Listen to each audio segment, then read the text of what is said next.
So, good morning mga Cubs. This morning, dumating na yung order natin for this season. So, i-check natin ang mga kailangan natin dito sa farm.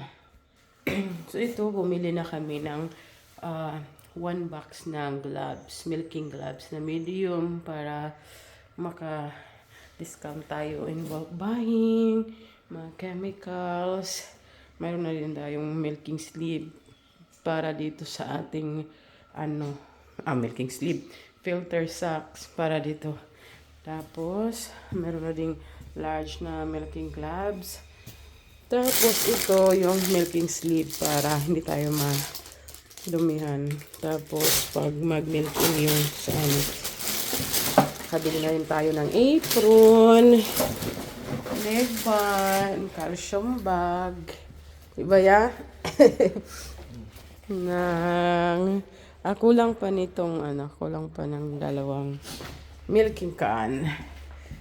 So, okay na ya? Nga mga daot? Oh, kay ano daw ko to.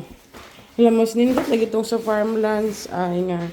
But anyways, okay na rin itong pink na apron for me. Simple lang siya. Tapos, may blue sa mga guys. Tapos, may dalawang black na rin na apron doon. And then, dito natin yung mga milking sleeve para ready na pag-start ng milking. Diba?